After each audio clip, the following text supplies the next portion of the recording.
I hired a woman to clean the house while my entire family was out. An hour later she called me and whispered, "Ma'am, is there anyone else in the house?" I froze. "No, why do you ask?" "There's a woman upstairs." Quote. I started shaking. "Get out of there right now." I called the police and sped back home. I'm glad you're here. If you're watching this video, give it a like, subscribe to the channel, and tell me in the comments where you're listening to my story of revenge. I want to know how far it's gotten. That day I woke up with the plan to clean the house. I wanted everything to be tidy, especially before the rains came, when the humidity makes everything heavier. I rolled up my sleeves, grabbed a rag, and stood in front of the living room window, ready to get started with enthusiasm. As I cleaned the glass, the phone in my pocket vibrated. I looked at the screen. It was Elena, my childhood friend, whom I hadn't seen in many years. Her cheerful voice filled the phone, letting me know that she would only be passing through Guanajuato for a day and wanted to invite me to have coffee. I felt my heart warm as I heard her familiar voice. Elena and I shared so many memories. Running through the fields, staying up late talking about dreams. How could I say no? But when I thought about all the cleaning I had to do, I hesitated for a moment. I couldn't leave the house like this. Then I remembered Carolina, the girl who lived in the alley near my house. She was in her early 20s, petite, with a kind nature, and needed an extra job to pay for her studies. I called her and she accepted immediately, gratefully. I gave her precise instructions to clean the library, scrub the stairs on the second floor, and, above all, to be careful with my husband Esteban's old bookshelves, where dust accumulated. I left her a spare key and asked her to lock up properly when she was done. I drove to the cafe, El Jardin, where Elena was waiting for me. We sat under a large tree. She told me about her life in the city, about her grown children. And I told her about Esteban, about his job as a writer for the newspaper, and about my quiet, if sometimes empty, days. We laughed, reminiscing about old times. In the middle of our conversation, my phone rang again. I saw the number. It was Carolina. I smiled, thinking she was calling to say she was done, but when I answered, I didn't hear her usual shy voice. Instead, I heard ragged breathing, as if she were trying to contain her panic. "Mrs. Maria," she whispered in a shaky voice that I could barely hear. "Is there anyone else in the house?" I felt like my heart stopped. "No," I replied, trying to sound calm. "I'm drinking coffee." "Oh, my husband is at the newspaper. He won't be back until tonight." "What's up, Carolina?" There were a few seconds of silence on the other end. All I could hear was her ragged breathing. Suddenly, her voice broke. "There's a woman on the second floor. She was cleaning the stairs and I saw her. She was wearing a long white dress with disheveled hair. She walked down the hallway and disappeared into the last room." Her words were like an icy knife to my chest. I tried to remain calm, but the hand holding the phone was shaking. My first thought was that someone had broken in. The house was old, but we always locked everything carefully. How could someone have gotten in? I apologized to Elena, telling her that I had an emergency. She looked at me with concern, but I just shook my head, unable to explain further. I told Carolina on the phone, "Carolina, get out right now, lock the door, and wait outside. I'm on my way." I called the police as I drove, my voice breaking with anxiety. I explained that there was an intruder in the house, trying to give details, although my mind was in a whirlwind. I tried calling Carolina again, but she didn't answer. Every unanswered ring made my heart beat faster, as if it were going to jump out of my chest. I imagined the worst, that something had happened to her or that the intruder had attacked her. That day, the streets of Guanajuato seemed endless, even though I was pressing the accelerator hard. When I got home, the police car was already parked in front of the door. Carolina was sitting huddled on the step, her face pale, her eyes wide, full of fear. I ran to her, hugged her, and asked her in anguish, "Are you okay? Did you see anything else?" Carolina just shook her head, her lips pressed together, as if she couldn't utter a single word. Two police officers, one middle-aged with a serious look and the other younger, came out of the house. They said they had checked every corner, every room, every closet under the beds, even the shed in the backyard. There was no one there, no signs of forced entry. All the doors and windows were locked, without a single scratch or strange footprint. I sighed in relief, but the feeling of unease did not leave me. Carolina said, still trembling, "I swear I saw Mrs. Maria.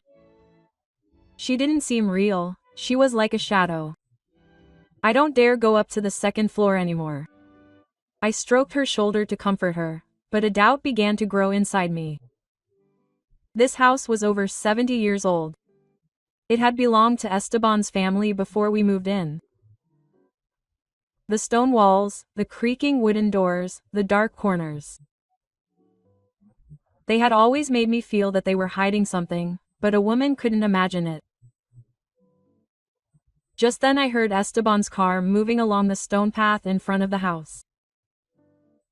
He got out with a surprised face when he saw the police car and me next to Carolina. I took him by the arm and quickly told him what had happened.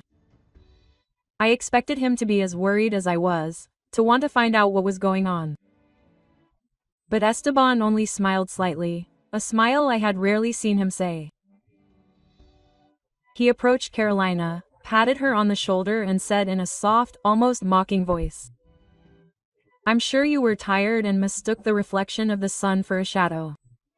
Our house is old, it has many corners that deceive the eye." Carolina lowered her head without saying another word. I looked at her with a heavy heart. I knew she wasn't a girl who fantasized. She was hardworking, honest, she had no reason to invent something like that. But Esteban's gaze, his calmness, began to make me doubt myself. Maybe he was right. I apologized to the police for having made them come. Bitter shame rose in my chest. I paid Carolina, asked her to go and rest, and promised that I would call her if I needed her. 3 months later, I officially retired. No more rush mornings getting ready for work, no more endless meetings, no more days racing against deadlines. The old house in Guanajuato became my world, but the change of pace kept me awake. Every night I would lie awake, staring at the ceiling, listening to the ticking of the clock in the darkness. On those nights, I began to notice strange sounds coming from the attic. At first, they were faint noises, as if something small had accidentally fallen to the floor. I convinced myself that it was the wind blowing through the old windows or the wood creaking from the weather. But little by little the sounds became clearer, more vivid. I would hear something like a chair being dragged across the floor, slowly and heavily. Then light but constant footsteps, as if someone were walking back and forth. Sometimes I could even hear the sound of someone moving, the rustling of paper, as if someone were silently turning the pages of a book. I told Esteban about it one morning. As we ate breakfast in the kitchen, I tried to keep my voice calm, but I couldn't help but feel uneasy. "Honey, lately I've been hearing noises in the attic. It's not the wind, it sounds like someone is up there." Esteban yawned without taking his eyes off the newspaper in his hands. He answered absently, "It's just rats, Maria. Our attic is old, it's full of stuff. It's a mouse paradise. Tomorrow I'll buy some traps, set them, and that's it." The next day, as promised, Esteban brought some large metal traps, the kind that make a clicking sound. He placed them at the foot of the stairs leading to the attic, just below the old wooden door. "There you go," he said, shaking his hands. "Now you can sleep peacefully, my love." Oddly enough, the noises disappeared completely after that. There were no more footsteps, no more chairs scraping, no more paper rustling. I sighed in relief, convincing myself that Esteban was right. Maybe it was just mice and I had worried too much, but then strange things began to happen, impossible to ignore. One afternoon I bought a piece of spicy chorizo at the local market, my favorite because of its intense flavor. Esteban, on the other hand, had never liked spicy food, and he never even tried it. I carefully wrapped the chorizo in paper and put it in the refrigerator, planning to enjoy it over the weekend. The next morning, when I opened the door, I froze. A large piece was missing. The cut was irregular, as if someone had sliced it in a hurry. I asked Esteban, who was reading the newspaper in the living room. Quote, "Did you take some of the chorizo from the refrigerator?" He looked up, frowning as if my question were absurd. "Oh, yesterday I felt like trying something spicy, so I cut a small piece off," he answered absent-mindedly. It was good, honestly. I stood there, not knowing what to say. Esteban had never been able to stand spicy food. He would even complain when I cooked something with too much seasoning. But I didn't want to argue, so I just nodded and walked away, doubt gnawing at my chest. A few days later, the chorizo was completely gone. I rummaged through the refrigerator and the trash, but I couldn't find a trace. This time I didn't ask Esteban anything. An uncomfortable feeling, like a shard of ice, began to settle inside me. Until one Saturday afternoon, Esteban and I went to San Miguel de Allende to visit some old friends. We left early in the morning and returned late at night. When I got inside, the house was as silent as ever. I went up to the bathroom on the second floor to wash my face and shake off the tiredness of the day, but when I stepped inside, I felt something cold and damp. The floor was soaked. Water seeped through my icy sandals. The floor was completely wet, as if someone had just taken a shower. I looked around and saw drops still dripping down the sides of the tub, glistening in the light. My heart was pounding. No one had been home all day. How was that possible? I called out to Esteban, my voice shaking. "Come here, please. The bathroom is soaked. Like someone had just taken a bath." He came in, looked around for a moment, and shrugged. It must have been the afternoon rain that had come in through the grate in the ceiling. Love. I looked out the window. The street in front of the house was dry under the streetlights. Quote, "It hasn't rained, Esteban," I said, trying to sound calm. He frowned a little, annoyed. "Then it must be a leak in the old pipes. You always worry about nothing. I'll call a plumber tomorrow," but he didn't call a plumber. In the following days, the bathroom floor was dry, as if nothing had happened. I checked the air vent, the pipes too, but everything seemed normal. Esteban's explanation, although it sounded reasonable, couldn't erase the feeling of unease growing inside me. The noises in the attic, the missing sausage, the puddle of water with no apparent source. It all seemed like unconnected fragments, but when put together they formed a contradictory picture that I couldn't stop thinking about. A week later I decided to start cleaning Esteban's library. It was his pride and joy, a small room on the second floor with dusty oak shelves, filled with hundreds of old books and documents. I always thought that someday we should donate some of the books we hardly read to the city library so that they would reach those who needed them. That day I stood in the middle of the room starting to sort through the books about the Esteban's desk. There were piles of drafts, notes, and papers stacked in a chaotic manner, as if he had never intended to sort them out. When I lifted a heavy pile, my hand shook and all the papers spilled onto the floor. The sound of the paper falling shattered the silence of the room and made me jump. I bent down to pick them up and just then, a small wooden drawer that had been stuck for years opened with a sharp click. I hesitated for a moment and looked inside the drawer. There, under a pile of yellow drafts, was a small, dark brown leather hardcover notebook with worn corners. It looked old. It didn't seem to belong to Esteban. He always liked modern and neat things, laptops, pens, and spotless white sheets. That notebook with its worn leather cover and loose string seemed to be from another era.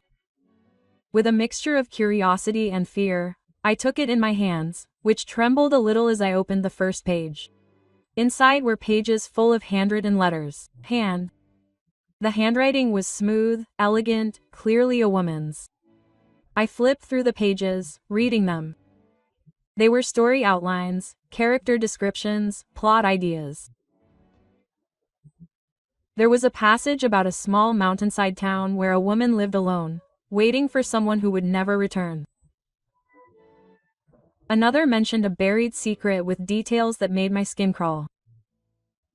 These ideas, while different, had a similar feel to the plots of Esteban's most famous novels, the ones that made his name. My heart was pounding, my throat dry. It couldn't be a coincidence. I know Esteban too well. He hates writing by hand. He always said it was slow and messy, a waste of time. Everything he did, from novel drafts to work notes to shopping lists, he did it on the computer. I remember one time when I asked him to write down the address of a restaurant, and instead of reaching for the pen next to him, he turned on the computer to type it. So whose notebook was this? A coworker's? Secret, from an admirer who had given it to her. I sat in the chair, the notebook weighing heavily in my hands.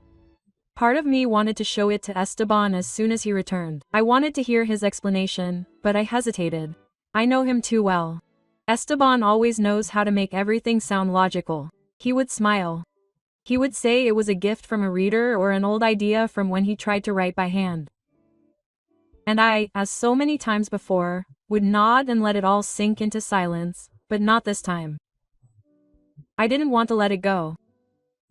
Carefully, I put the notebook back in the drawer and pushed it all the way back, as if I were afraid it would disappear if I didn't keep it hidden.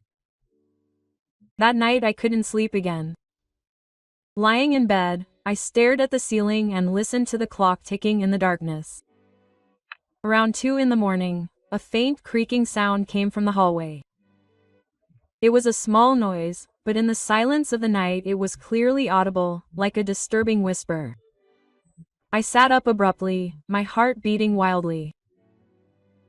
I don't know why, but I immediately thought of the small door that led to the attic, the one Esteban and I almost never opened. I got up carefully, without turning on the light, afraid that the brightness would destroy the truth I was about to discover. The faint moonlight came in through the window, enough for me to see a crack.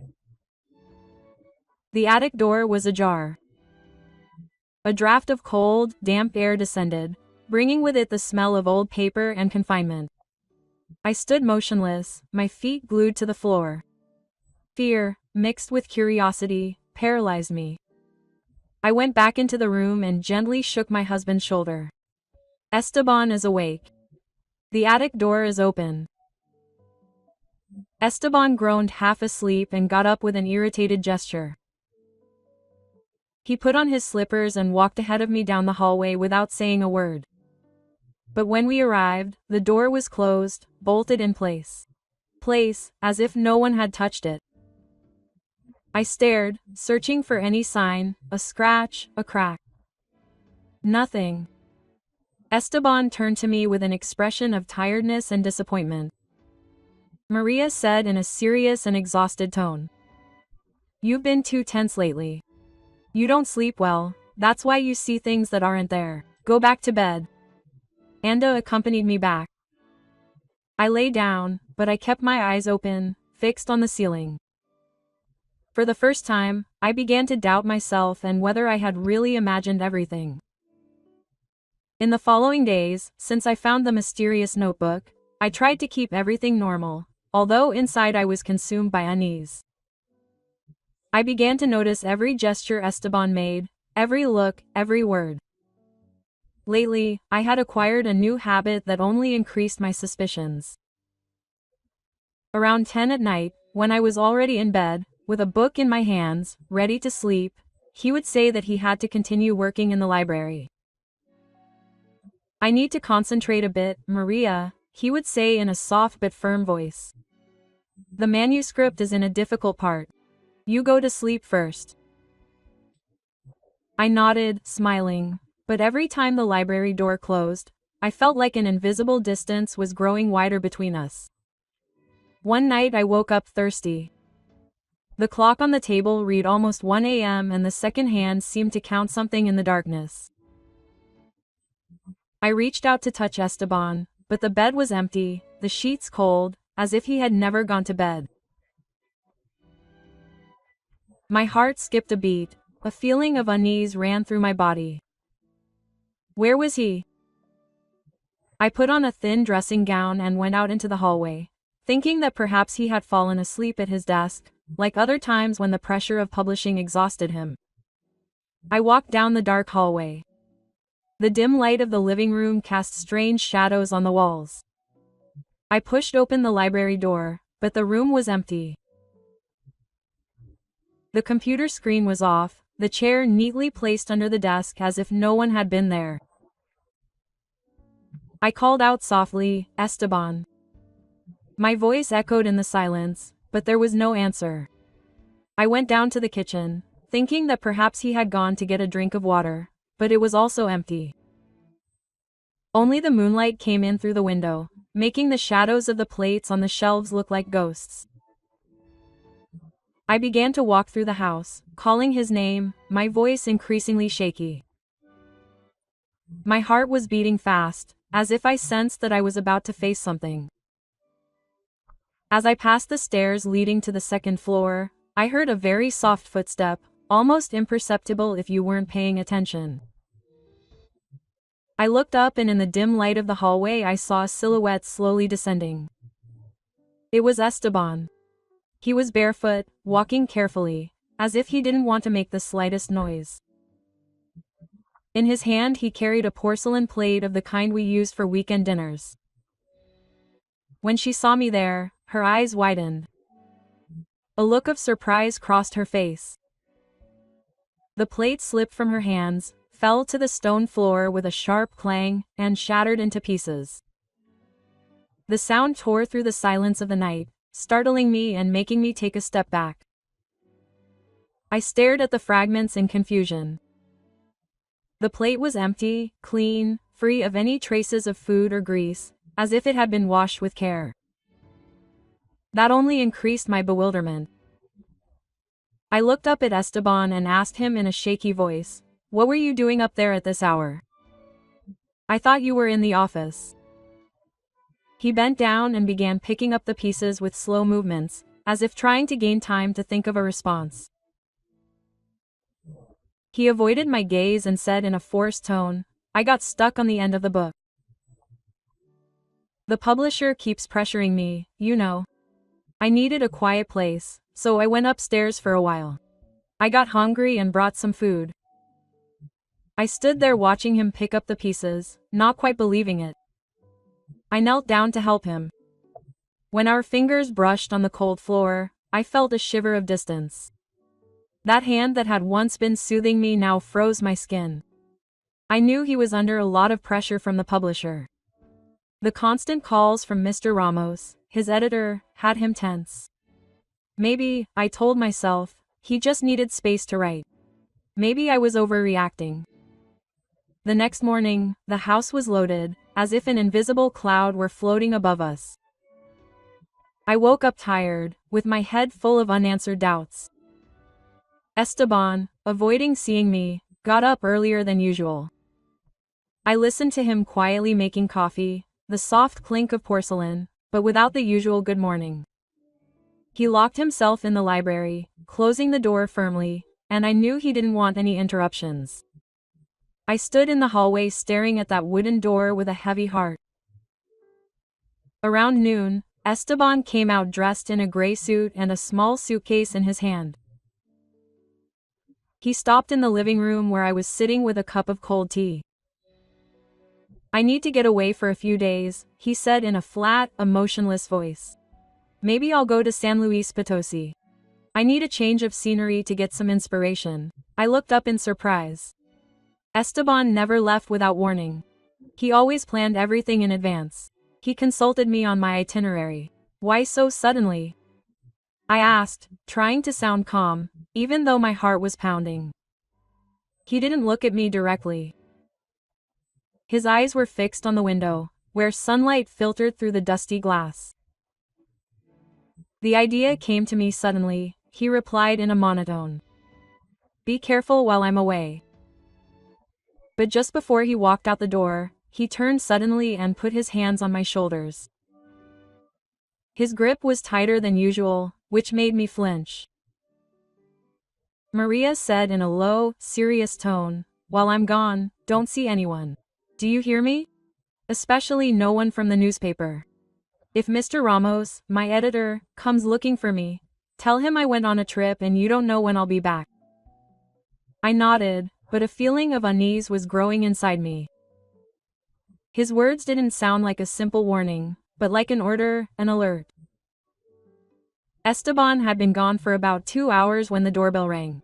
I looked through the peephole and saw Mr. Ramos, Esteban's editor, standing with a young assistant. They both looked impatient. I hesitated for a moment, my hand on the doorknob, feeling my chest heaving. Esteban's words echoed in my head, but I couldn't stand there without opening it. I took a deep breath, opened the door, and forced a smile. Mr. Ramos didn't wait for me to invite him. He walked straight into the living room with an annoyed expression. Mrs. Maria, he said in a hard voice, I know Esteban is home. Don't cover up for him any longer. We need the manuscript urgently. The deadline was 2 weeks ago. Keeping my cool, I repeated exactly what Esteban had asked me to do. I'm sorry, Mr. Ramos, but Esteban left this morning to seek inspiration. I don't know when he'll be back. Mr. Ramos let out an ironic chuckle that made my blood run cold. He pointed toward the Vargas house, our neighbors across the street. Don't lie to me anymore, he said curtly. Mr. Vargas told me that he sees the attic light on very late every night. If Esteban works so much, he should have the manuscript ready by now, not hiding like that. The young assistant, a girl with kind eyes, intervened. Ma'am, we just want to help. If Mr. Esteban is having a block, he should talk to us. We can support him. Her tone was soft, but I couldn't concentrate anymore. Ramos' words hit me hard. The attic light. I had never noticed that before. We almost never went up there. It was full of old boxes and cobwebs. Why would there be a light on? And why did Mr. Vargas say he saw it every night? I felt my heart stop. I tried to keep my composure as I walked them to the door, promising to let Esteban know as soon as I had any news. But as the door closed, I leaned against it, trembling.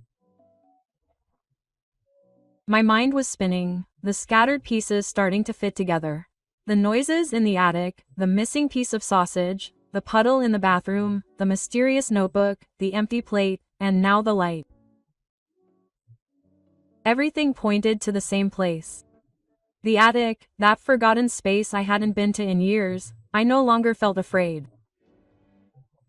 Instead, a cold determination began to grow inside me, like a silent flame pushing me to discover the truth. I went to the shed in the backyard, where a faint light from the street lamp filtered through the crack in the door. The smell of dust and old oil made me cough. I looked for the old folding ladder that we hadn't used since we moved in. It was heavy, covered in dust and cobwebs, as if time had left it behind. Back. I dragged the ladder down the second-floor hallway, each step weighing on me, as if it carried with it all the suspicions I had accumulated. When I placed it under the hatch leading to the attic, I felt my heart pounding, but not from fear. It was an urgency, a certainty that I was about to discover something that would change everything. The metal latch was rusted, so hard that I had to use all my strength, grit my teeth, and pull hard until it clicked. The sound of metal clicked, like a final warning. I lifted the flap of the door and a draft of suffocating, humid air swept down, carrying with it the smell of old paper and years of confinement. The smell turned my stomach, but I didn't stop. I turned on the flashlight on my phone. The cold, white light cut through the darkness. I took a deep breath and climbed. Each step creaked beneath my feet as if leading me into a world I wasn't prepared for. The attic was bigger than I had imagined. A dark room filled with stacked cardboard boxes, old furniture covered in dusty white sheets, and cobwebs hanging like ghostly curtains. The only light came through a small, dirty window, casting dull rays across the wooden floor. I shone the flashlight around the room. My heart was beating so hard it felt like it wanted to burst out of my chest. In the far corner of the attic was a small, tidy space, like an oasis in the midst of chaos. A wooden table, a chair with a broken leg, and a dimly lit oil lamp, casting a yellowish, almost dying light. And then I saw her. A woman sitting with her back to me. She was thin, with long, white hair, tangled, falling over her shoulders like a forgotten waterfall.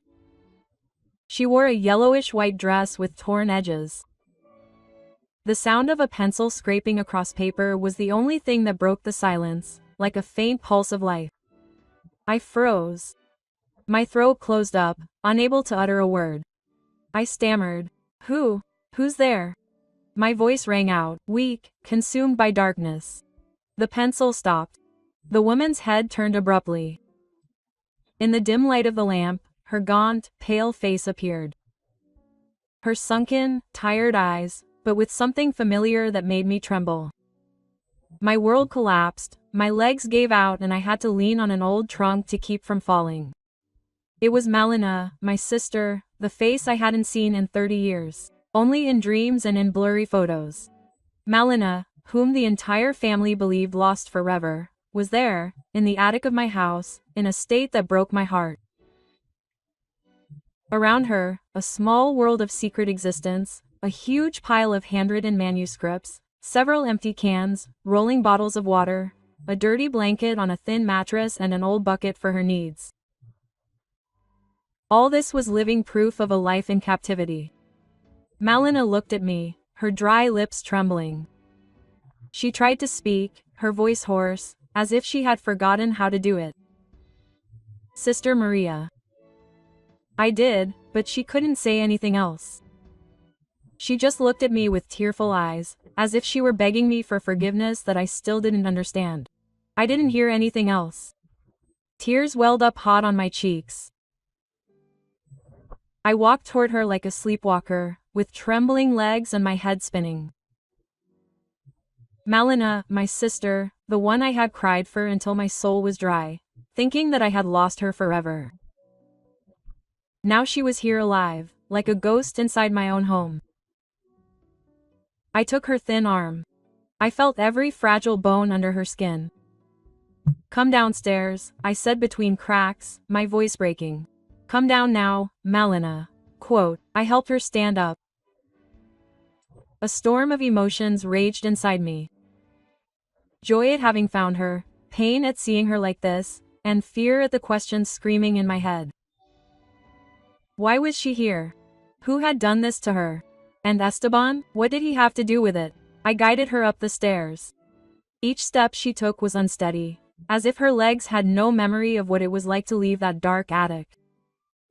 The light from the house illuminated her face, highlighting her sunken features and her half-closed eyes, unaccustomed to the glare. She looked like a creature of the darkness seeing the sun for the first time, and it broke my heart. Malina, my sister, who had once shone like the sun of Guanajuato, was now nothing more than a fragile shadow. I carried her to the living room. I carefully sat her in the most comfortable armchair, where the soft light of a lamp fell on her like a caress. I ran to the kitchen, filled a glass with cold water, and with my hands shakily, I took it to her. Malina tried to hold it, but her hands shook so much that the water spilled. I knelt down, held the glass, and helped her drink it sip by sip. Tears stung my eyes, but I held them back. I didn't want her to see me as weak. She needed me to be strong, at least for now. After a few gulps, Malina began to cry.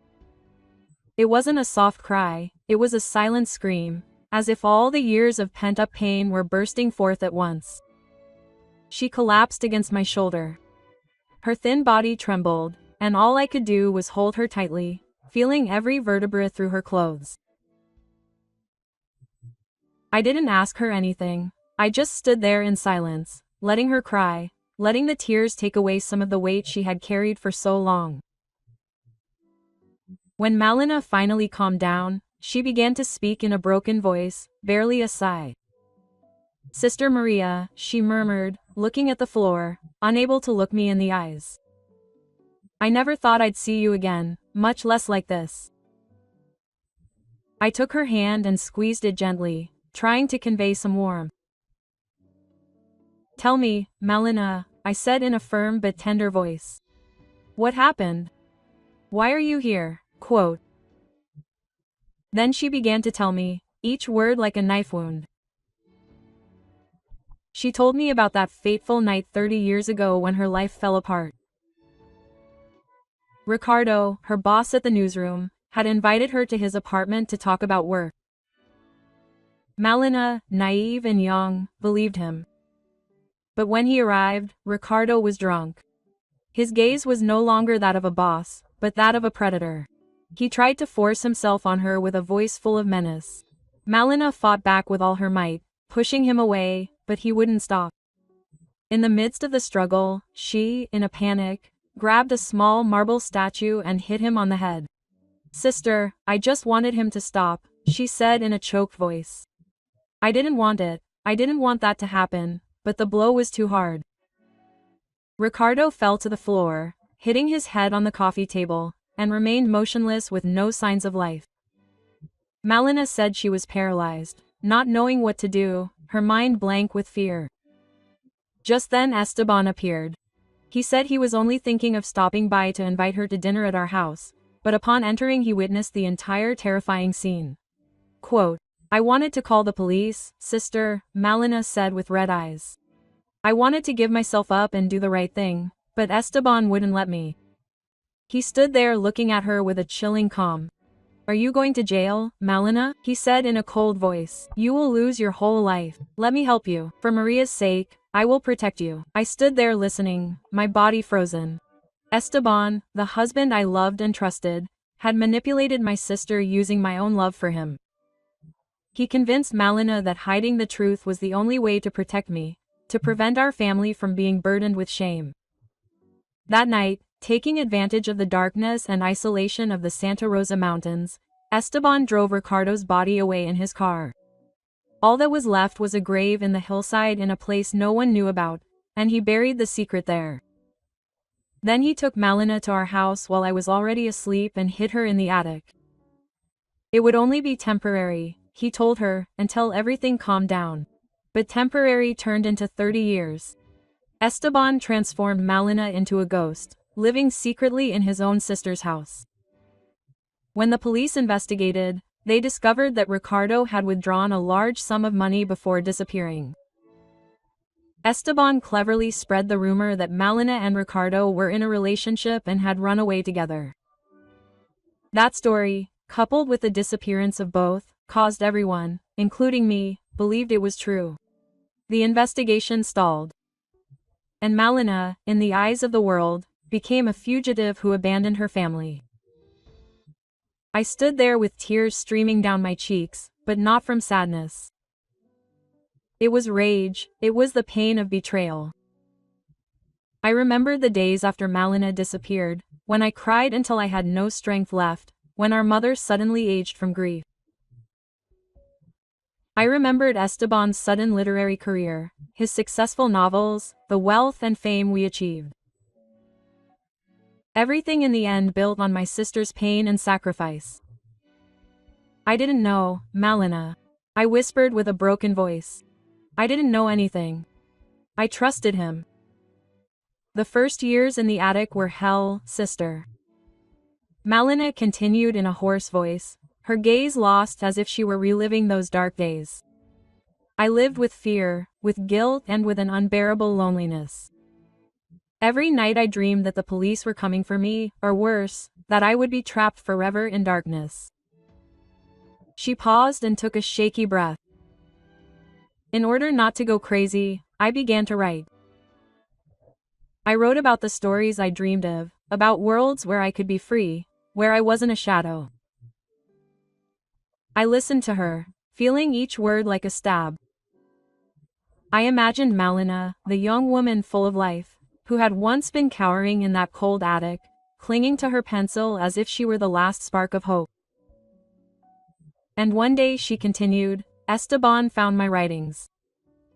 I thought he would cheer me up, that he would tell me to keep them to myself, but no, sister. His eyes shone as if he had discovered a treasure. He said, Malina, you have talent. Write for me. I will be your voice to the world. Quote. I froze. My head was spinning.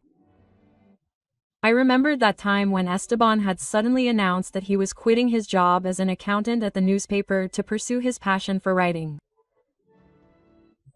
Friends and family were surprised because he had never shown any interest in literature before.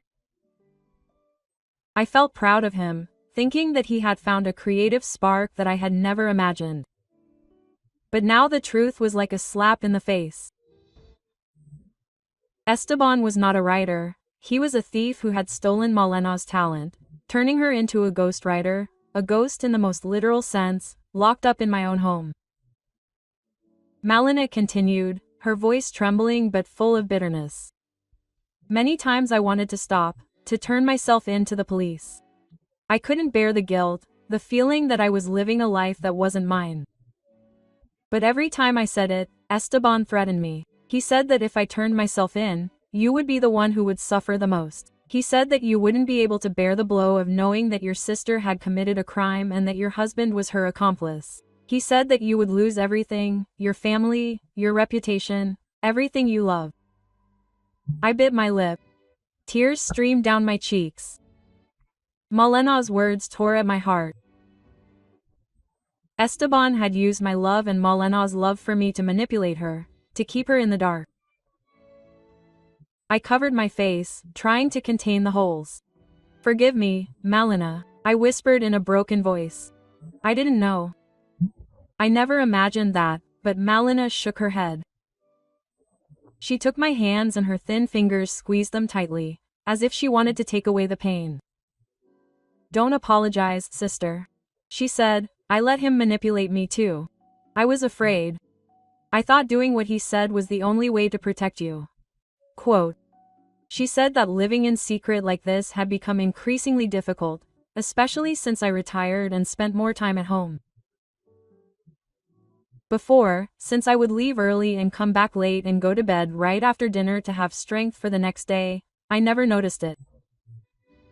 That's why I had to shower quickly when you guys went out, she said, looking down. That's why I had to steal food from the refrigerator at night. I tried not to leave traces, but sometimes I was clumsy, like the puddle of water in the bathroom or the piece of sausage you bought.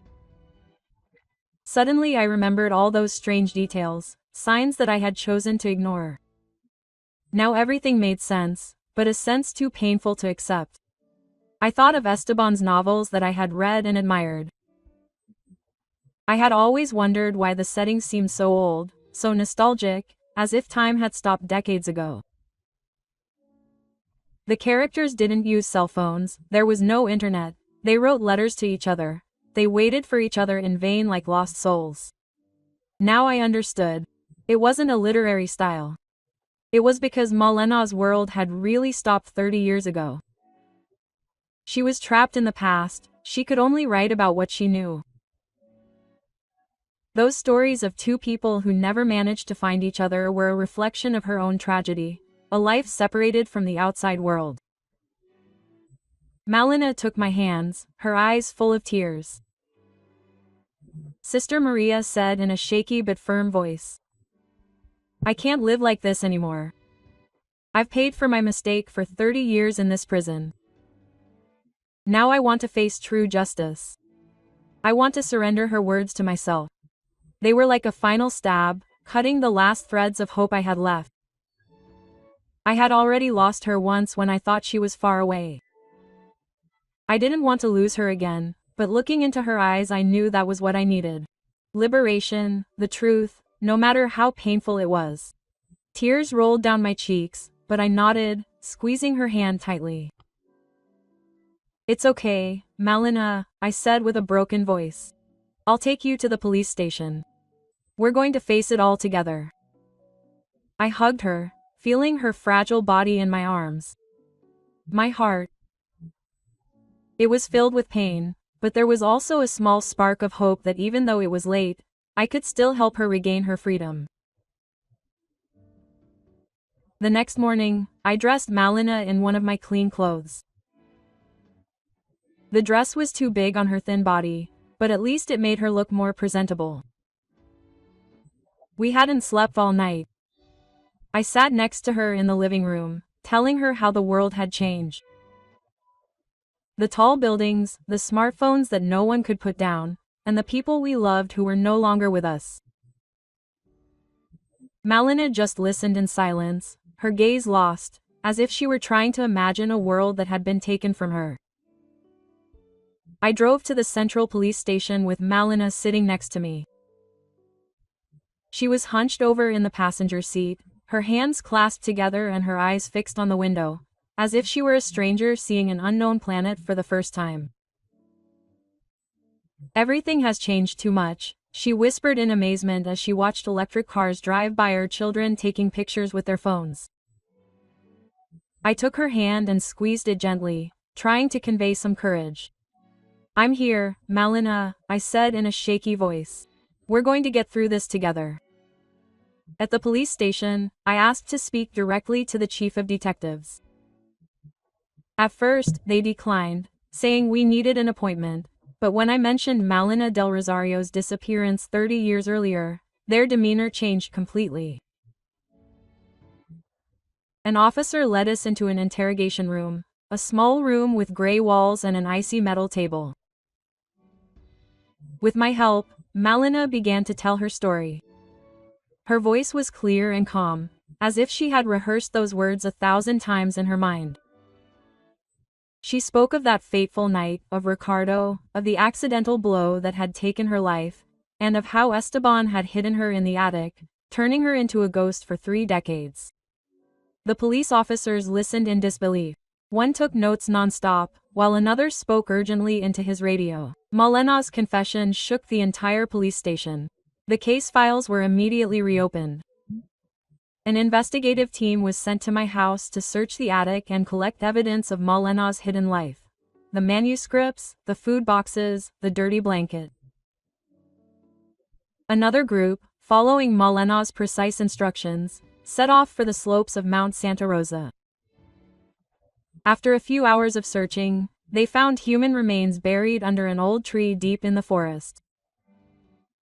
Preliminary DNA analysis confirmed that this was Ricardo, the man everyone believed had run off with her. An arrest warrant for Esteban was issued that same day. The police set up an ambush at our house, waiting for him to return from a trip to seek inspiration in San Luis Potosi. I wasn't there, but later Mr. Vargas, our neighbor, told me that Esteban didn't resist when they handcuffed him in front of the gate. He just lowered his head, his face expressionless, as if he had always known this day would come. Hearing that, I felt a strange emptiness. The man I once loved, the man I had trusted blindly, was now nothing more than a distant shadow, carrying the secret that had destroyed my entire family. I hired the best lawyer for Malina, someone who promised to fight for her to receive clemency. With the argument of self-defense and the 30 years she had spent locked up, manipulated by Esteban, I believed that justice would see her as a victim, not a criminal. I spent the whole day preparing things to take to her: clean clothes, books, and the dishes she liked the most as a child. I wanted her to know that no matter what happened, I would always be by her side. But a few days later, as I was packing my things to visit her, the phone rang.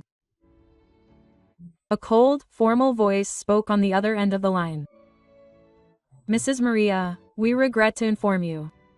Malina del Rosario took her own life in the detention center last night." The phone slipped from my hands and fell to the floor with a thud. My world fell apart again. Malina, my sister, the one I had just recovered, had chosen to leave forever, leaving me alone in a pain that had no words. She had told the truth, she had faced her past, but perhaps she could not bear another trial or the gazes of an unforgiving world. The officer said that Malina had left a letter for me. That afternoon they gave it to me. I held it with trembling hands, looking at her soft, familiar handwriting, the same one I had seen in the notebook in the attic, but now it was clumsy, unsteady, as if she had used her last strength to write it. I opened the letter and the tears flowed before I read the first line. "Dear Sister Maria," she wrote, "when you read this, I will be truly free. For 30 years I wrote to survive, to not disappear, but I could never write under my own name. I lived like a ghost and now it is time for that ghost to dissolve. I do not regret having told the truth. It was the only right thing I did. Do not be sad, think that I have finished the story of my life. The final manuscript is still in the attic inside a wooden box under the table. It is the only work I wrote about myself. If you can, let it bear the name Lucia del Rosario." I folded the letter, hugged it to my chest, and soaked it with my tears. Lucia del Rosario, the name Malina wanted to use if she ever became a writer, the name that was taken from her. I knew I had to fulfill her last wish. I would find that manuscript and bring it to light so that the world would know Malina's story. Not as a ghost, but as a woman, a writer, a soul who fought to be free. Esteban's trial was held a few months later, turning into a scandal that rocked all of Mexico. The press called it the writer's scandal and the ghost in the attic. Newspapers filled their front pages with the story of Malina, a young woman locked up, stripped of her freedom, and used to build the fame of a man who did not deserve it. Faced with irrefutable evidence, Ricardo's remains found on Santa Rosa Mountain, the manuscripts found in the attic, and Malina's testimony before she died, Esteban bowed his head and confessed. He was charged with multiple crimes: misappropriation of copyright, unlawful deprivation of liberty, complicity in covering up a crime, and obstruction of justice. The sentence was a deserved ending, but I felt no relief. For me, Esteban had died the day I discovered the truth, the day the man I loved became a stranger. I wasn't attending the trial, I couldn't face him, I couldn't look into the eyes that had once spoken words of love to me but that hid such a terrible secret. Instead, I returned to the house, which had once been a home but was now just a space filled with painful memories.